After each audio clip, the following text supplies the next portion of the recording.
IP வந்து இப்போ internal security focused, ரா வந்து எக்ஸ்டர்னல் செக்யூரிட்டி ஃபோக்கஸ்டு. நாட்டுக்கு வெளியில் நாட்டுக்கு எதிராக நடக்கக்கூடிய விஷயங்கள் ரா பார்த்துக்கும், நாட்டுக்குள்ளே நடக்கிற விஷயங்கள் வந்து ஐபி பார்த்துக்கும். ஸோ ரா எக்ஸிஸ்டன்ஸுக்கு எப்போ வந்துச்சுன்னா 1962 இந்தியா சைனா வாரில் இந்த இன்டெலிஜென்ஸ் பீரோ தான் அப்போ எல்லாமே பார்த்துட்டு இருந்தாங்க.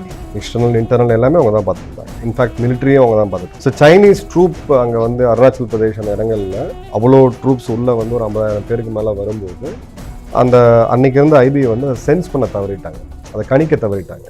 அவங்களால அந்த இன்ஃபர்மேஷனை வந்து ராணுவத்துக்கு சரியான டைமில் கொடுக்க முடியல. ஸோ அப்போ ராணுவத்துக்கு தெரிய வரும்போது நம்ம படைகளை இப்போ நீங்கள் கல்வானில் பார்த்தீங்க, ஒரு அந்த இன்ஃபர்மேஷன் நமக்கு லைவாக கிடைக்குது.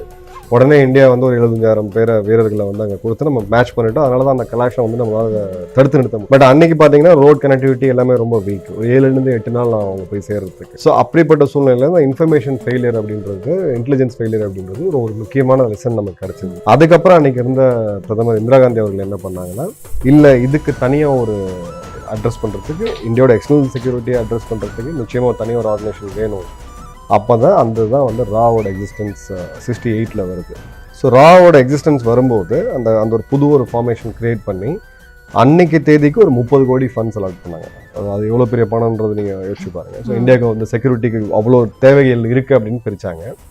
அப்போது ஐபியோட ஒரு முக்கியமான ஆஃபீஸர், அடிஷனல் டைரக்டர் லெவலில் இருந்தவர் KN பாவ் அப்படின்ட்டு, அவர் தான் வந்து ராவோட முதல் தலைவரானது. இன்றைக்கும் வேர்ல்டோட 5 மிகப்பெரிய உளவாளிகள் அல்ல உளவு ஏஜென்ட்ஸ் அந்த அதிகாரிகள் பார்த்தீங்கன்னா KN பாவ் அவர் தான் இந்த ஃபவுண்டேஷனே வந்து கொண்டு வந்தார்.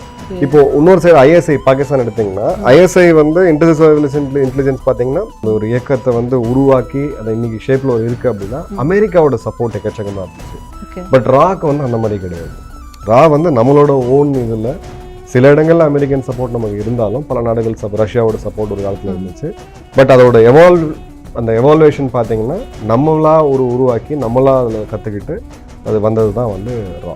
ஓகே, ஸோ இந்த ரா அப்படிங்கிறது தனியாக இந்தியாவுக்கு அப்படின்னு வந்துச்சு. ஸோ ஒவ்வொரு கண்ட்ரிக்கும் இது மாதிரி ஒரு அமைப்பு இருக்கும் இல்லையா? ஸோ அவங்களோட முக்கிய பணிகள் அப்படின்னா அடிப்படை பணிகள்லாம் என்ன இருக்கும்? அதாவது அடிப்படை பணின்றது உங்களோட தேசத்தோட பாதுகாப்பு.